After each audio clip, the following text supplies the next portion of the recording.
El Shaddai est son nom. Jéhovah est son nom. Il est le Dieu vivant. Il est le Dieu de paix. Il est le Dieu d'amour. Alléluia. Que son nom soit béni. Nous allons continuer notre culte. Inclinons nos têtes. Nous allons écouter la parole de Dieu. Excusez-nous pour ce moment parce que il y a un tout petit peu la technologie fait ses caprices. Nous bénissons le Seigneur pour toutes choses. Que son nom soit béni, que son nom soit glorifié. Nous allons poursuivre notre culte parce que nous sommes en direct. Nous ne pouvons pas interrompre à cause de cette technologie qui fait défaut. Mais nous croyons que le Seigneur nous aidera à comprendre cette parole. Nous allons incliner la tête et nous allons lire la parole de Dieu. Avant tout, nous allons prier. Seigneur notre Dieu, nous te disons merci. Merci pour tes bienfaits, merci pour tes hauts faits. Merci pour la grâce que tu es en train de répandre dans notre vie. Merci pour la grâce que tu es en train de répandre en ces moments. Que ton nom soit glorifié, que ton nom soit élevé, que ton nom soit béni. Sois notre Dieu, sois notre force, sois notre espoir, sois notre rédempteur. Toi le Dieu puissant, toi le Dieu merveilleux. Hosanna, Hosanna à toi qui es Seigneur. Hosanna à toi qui es le maître de toutes choses. Hosanna à toi qui es le roi de nos vies. Glorifie ton nom Père. Béni sois-tu, le Seigneur de gloire. Que le nom de Jésus soit béni. Au nom de Jésus, nous disons Amen, Amen, Amen, Amen. Nous allons lire la parole de Dieu. C'est un verset que nous avons l'habitude de lire. Nous le lisons plusieurs fois parce que c'est quelque chose que nous avons déjà enseigné au sein de l'Église La Source. Et on a parlé de cela plusieurs fois. C'est un verset. Pour moi, c'est l'histoire de notre Seigneur Jésus-Christ, c'est l'évangile de notre Seigneur Jésus-Christ. C'est cette histoire de notre Seigneur. On a besoin de comprendre cette histoire. L'histoire, c'est l'évangile de Christ. Nous ne pouvons pas prêcher autre chose que Jésus-Christ. On ne peut pas prêcher notre personne, on ne peut pas prêcher la richesse, on ne peut pas prêcher la gloire, on ne peut pas prêcher autre chose. On peut prêcher que Jésus-Christ. Et parce que c'est lui qui est notre boussole, c'est lui qui est notre force, c'est lui qui est notre espoir, c'est lui qui est notre maître, c'est lui qui est notre rédempteur. On peut prêcher que Jésus. Voilà, c'est pour cela je préfère bien parler de cet évangile de Jésus-Christ. Cet évangile de Jésus-Christ, pourquoi j'intitule cet passage l'évangile de Jésus-Christ? Parce que je comprends pourquoi, lorsque le Seigneur a donné cette parabole, et j'ai compris beaucoup de choses sur cette parabole. Cette parabole m'a inspiré beaucoup de choses, a inspiré beaucoup de choses dans ma vie, a inspiré beaucoup de choses, même dans la société, même à toi qui me regardes, même si tu ne le veux pas. Mais je sais que cette parabole nous inspire beaucoup de choses, nous inspire notre vie. Et je sais que beaucoup de gens comprennent déjà de ce que je suis en train de dire. Parce que cette parabole, c'est même le noyau même de la Bible. C'est le noyau même, le véritable plan de Dieu pour l'humanité. Le véritable plan de Dieu pour la société. Cette parabole, c'est une parabole qui est merveilleuse, qui est redoutable, qui est magnifique. Et j'aime bien cette parabole. Je dors, je me réveille sur cette parabole. Je lis cette parabole parce que cette parabole transforme la vie de chaque personne. Chaque personne qui le comprend, il va dire que oui, c'est moi. Mais si tu ne veux pas dire, ce n'est pas grave, mais que le Seigneur te touche, que le Seigneur te voit. Nous allons lire dans le livre de Luc, chapitre 15, verset 11. C'est la parabole des fils prodigues. Et nous sommes tous des fils prodigues. Nous sommes tous des rebelles. Nous sommes tous des gens qui ont refusé la gloire de Dieu. Nous allons les lire. Nous allons comprendre cela, bien-aimés. Lisons la parole de Dieu au nom de Jésus. Il y avait un homme qui avait 2 fils. Luc chapitre 15, verset 11. Je commence par le 11e verset. Il dit encore, un homme avait 2 fils. Un homme qu'on est en train de parler, c'est lui-même Jésus-Christ. Alléluia.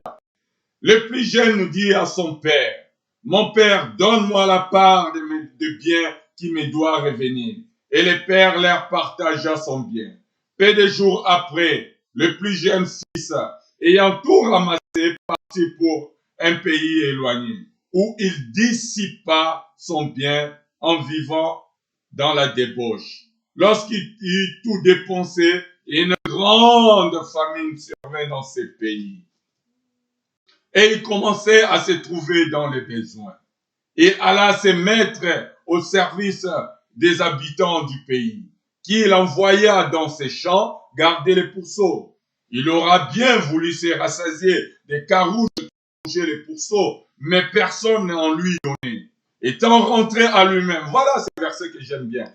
Rentré en lui-même, il s'est dit, combien de mercenaires chez mon père, ils ont du pain en abondance. Et moi, ici, je meurs de faim.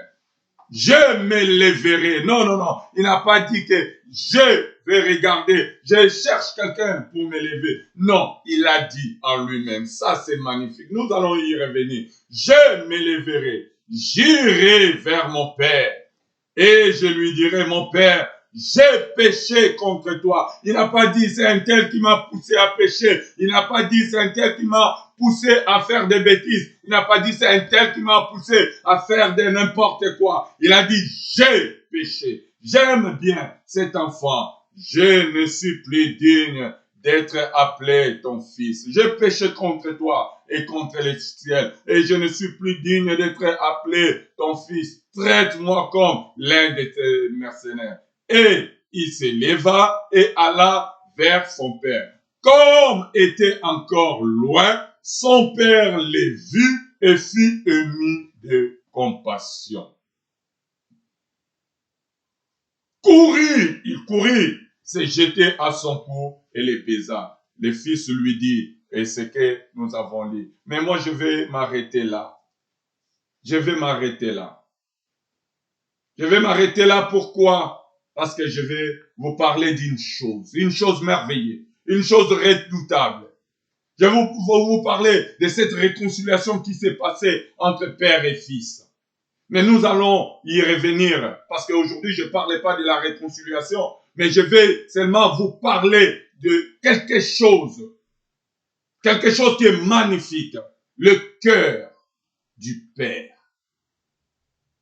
Le cœur du Père. Regardez un peu cette histoire.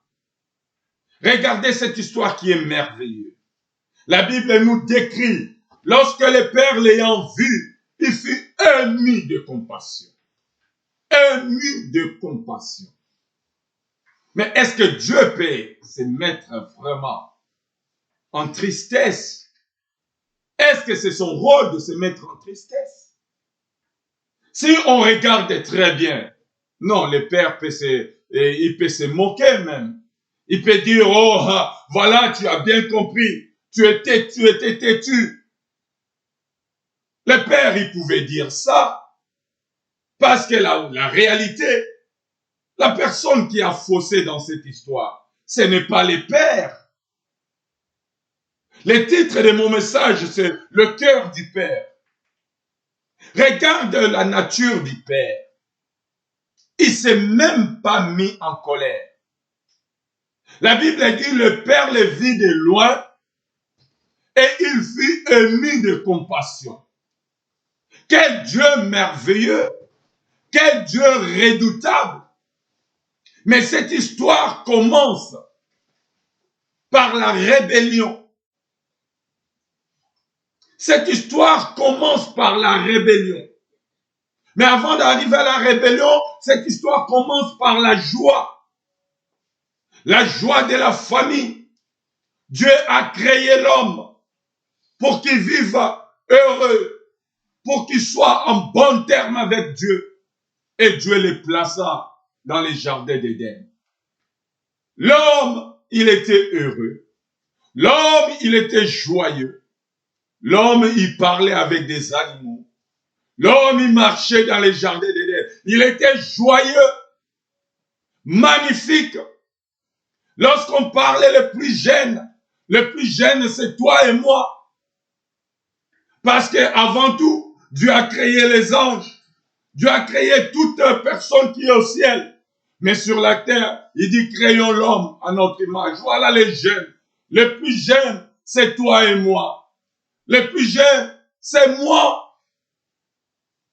Le plus jeune, c'est moi. Mais regarde ce qui s'est passé. Bien-aimés, lorsque nous regardons la Bible, nous allons comprendre une chose. Merveilleux, je ne vais pas aujourd'hui être très long, mais j'aimerais bien parler avec vous. Laissez-moi un peu vous aider dans cette histoire. Lorsque Dieu a créé l'homme, lorsque Dieu a manifesté son amour à l'homme, il était joyeux. L'homme, il a reçu la gloire de Dieu. L'homme, il a reçu la puissance de Dieu. L'homme, il a reçu la bénédiction de Dieu. L'homme a reçu la grâce de Dieu. L'homme a reçu la bénédiction de Dieu. Il était dans le jardin. Il était même béni par la société. Il était même béni par son entourage. Il était même béni. La Bible nous parle, les jardins d'Éden, il y avait de l'or, il y avait de cuivre, il y avait toutes choses, toutes sortes de biens. Dans la maison de mon père, il y avait tout. Mais l'homme que Dieu a créé à son image, les plus jeunes, ils voient que cela suffit. Bien-aimé, si Dieu te bénit avec le peu que tu as, ce n'est pas suffisant. Ce n'est pas suffisant. Le plus important, ce n'est pas la bénédiction. Le plus important, c'est le ciel. Le plus important, ce n'était pas le jardin d'Éden. Ce n'était pas toute richesse qui était au jardin. Le plus important, c'est la gloire de Dieu qui était là. Mais l'homme a oublié la gloire de Dieu. L'homme s'est esquivé de la gloire de Dieu. L'homme a tourné le dos à la gloire de Dieu.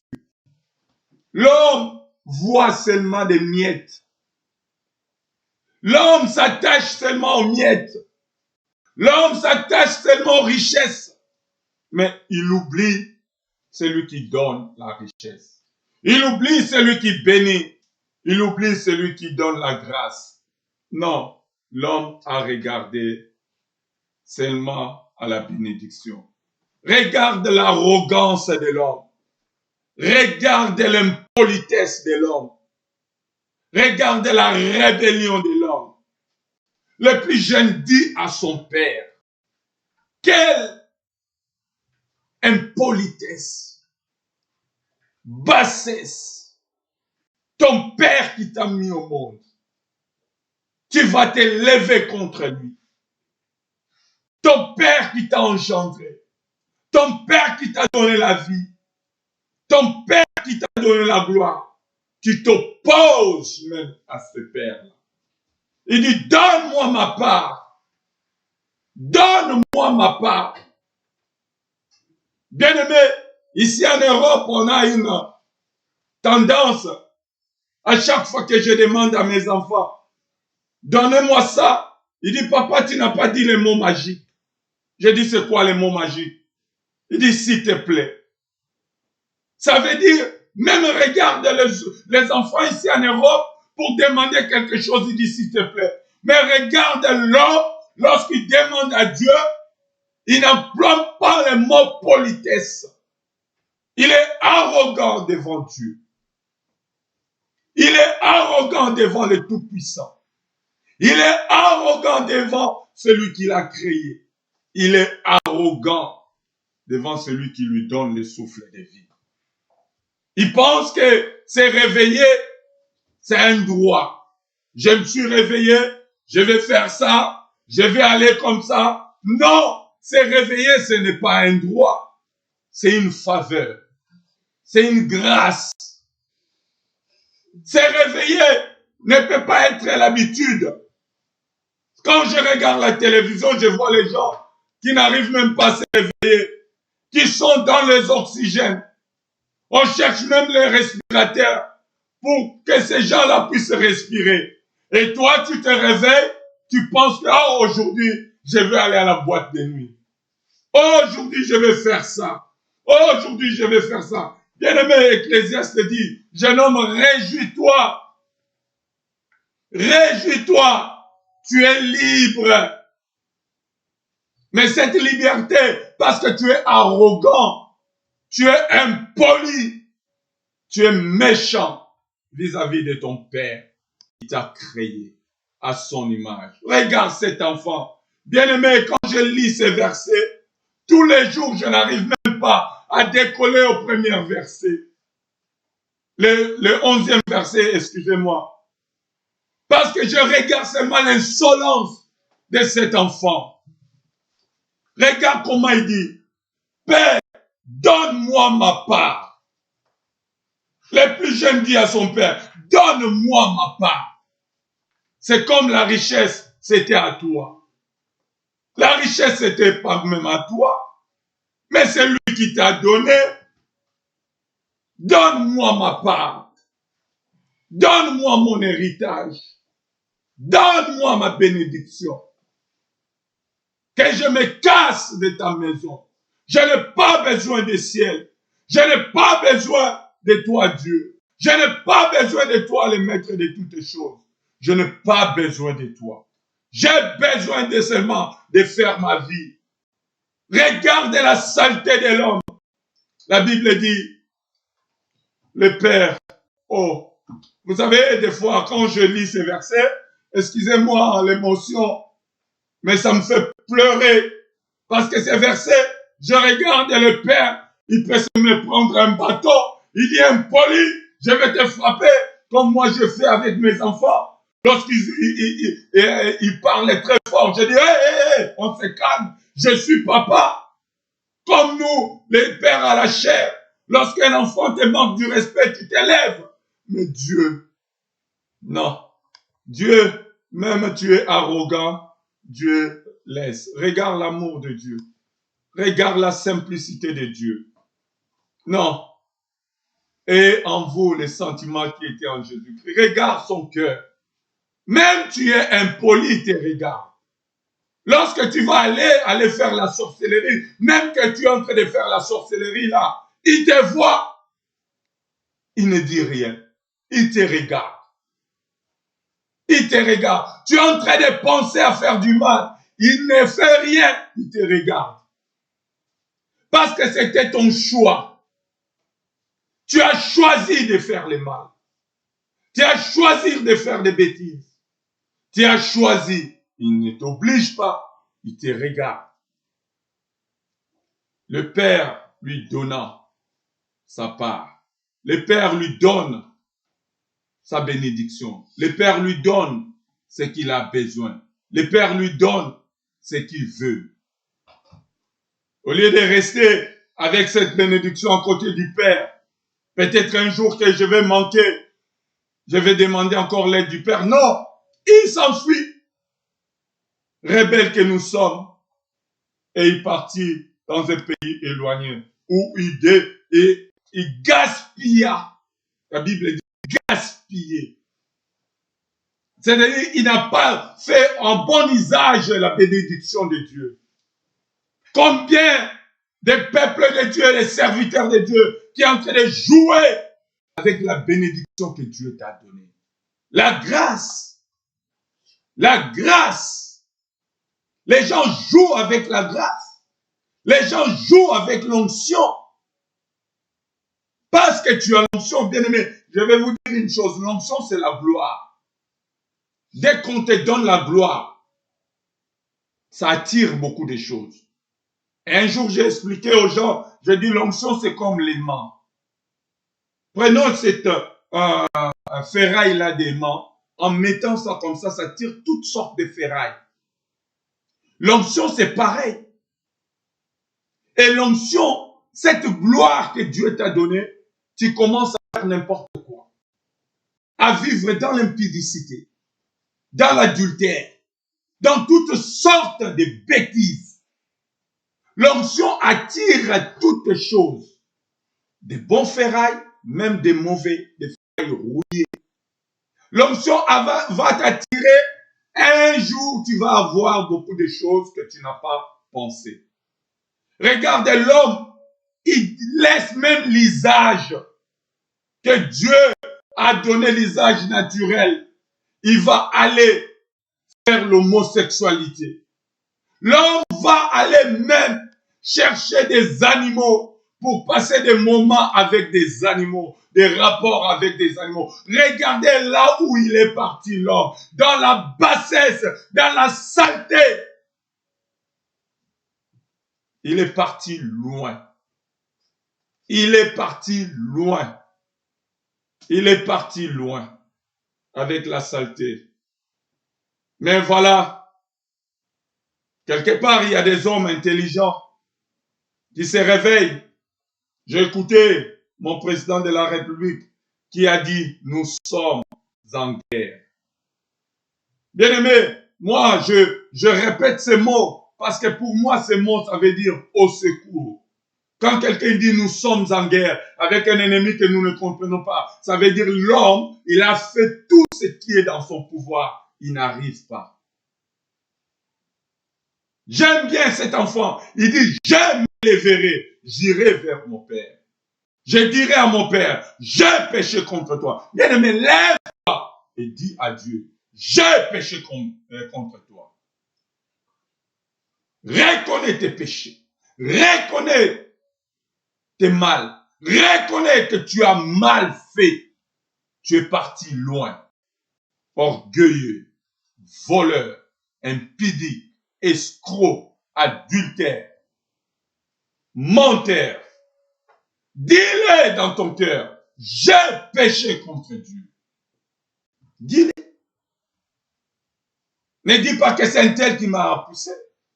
Ne dis pas que si j'ai péché parce que c'est la société. Non, la société ne t'a pas poussé à pécher. Il y a beaucoup de chrétiens qui sont venus en Europe qui ne sont plus des chrétiens. Non, ce n'est pas l'Europe qui t'a empêché de servir Dieu. C'est toi qui as péché.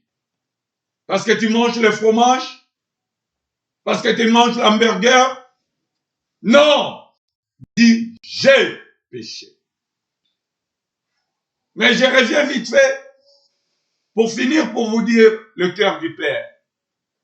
Lorsque l'homme a pris une décision que voilà, j'en en peux plus. Le mot j'ai péché, ça veut dire j'en en peux plus. Là où je suis, j'en en peux plus. Les mercenaires dans la maison de mon Père, ils ont du pain en abondance. Ça veut dire au ciel, les anges sont des chantiers, alléluia. Mais moi ici sur la terre, je meurs de faim. Je suis en train de me battre pour vivre. Et Dieu a entendu ces cris de détresse. Dieu a entendu ces cris que le président a dit. Nous sommes en guerre avec un ennemi invisible. En un mot, ça veut dire au secours Dieu. Au secours Dieu. Et Dieu commence à regarder là où tu étais parti. Dieu commence à regarder là où tu étais parti. Il était obligé de mettre les habits sales pour venir là où tu étais parti. La Bible dit, il est descendu, il est venu, même au séjour des morts, il est parti. Il est Dieu. Il est Dieu. Il s'est dépouillé. Il s'est dépouillé. La Bible nous parle seulement, tout simplement. Il regardait. Le mot regarder veut signifier beaucoup de choses. Le mot regarder, ça veut dire venir au secours à son fils. Regarde ce que la Bible dit. Il courut à sa rencontre. Donc ça veut dire, Dieu laisse. Oh Dieu, il laisse son trône. Les anges étaient en train d'adorer le Seigneur. Les anges regardent. Il n'y a plus personne sur cette chaise de gloire. Il n'y a plus personne sur le trône. Ils retiennent leur souffle. Il est où Dieu? Il est où? Ils sont en train de voir Dieu en train de courir. Il est en train de courir parce qu'il a vu que son fils est en train de revenir à la maison.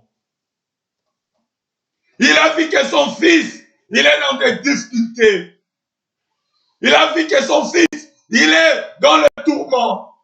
La Bible dit, il a enlevé sa gloire. Il s'est dépouillé de sa gloire et il a pris la forme d'un serviteur. Un serviteur, c'est celui qui court à tout moment.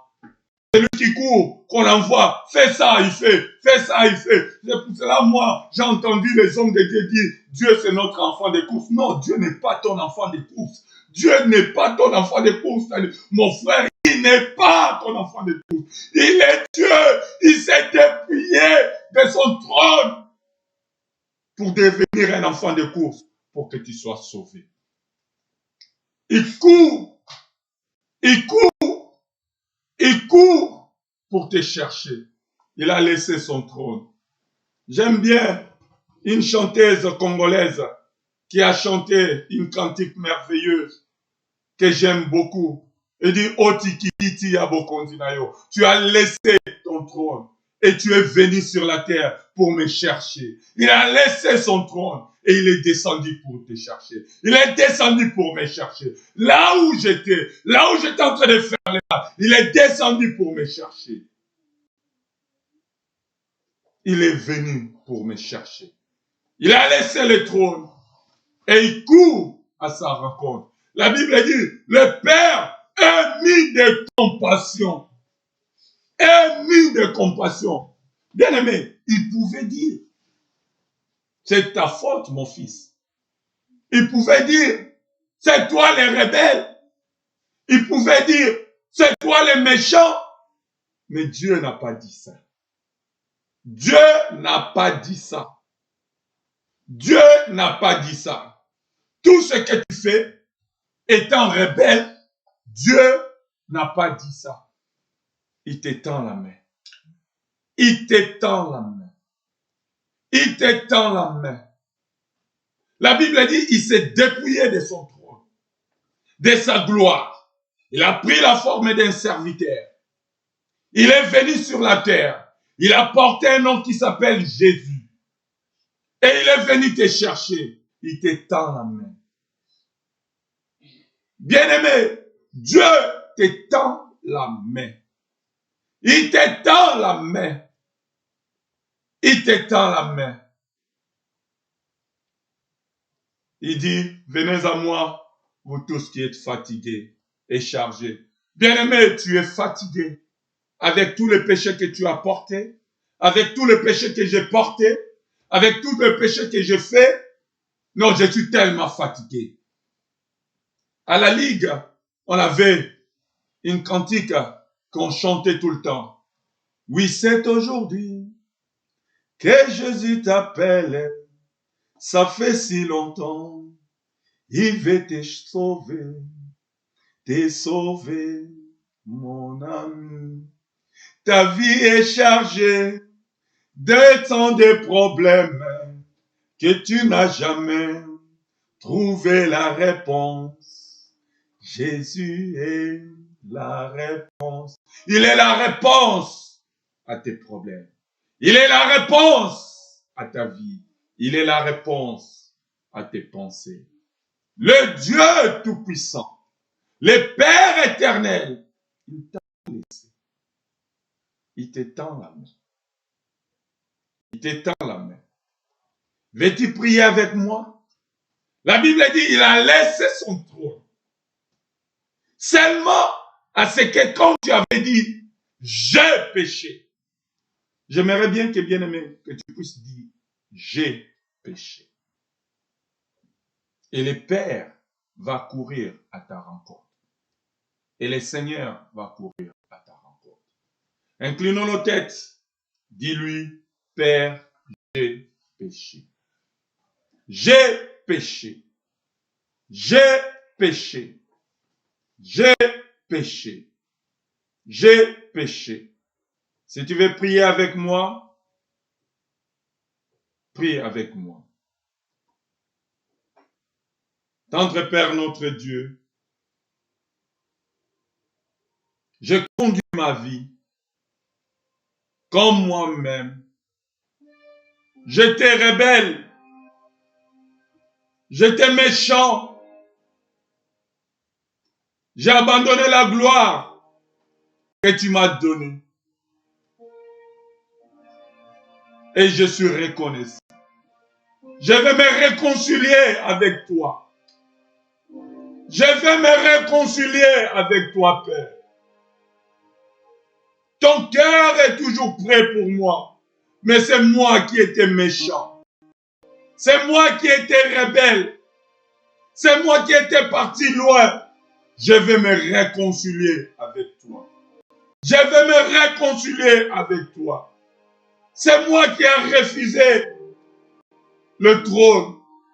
Je vais me réconcilier avec toi. Pardonne-moi, ô Dieu.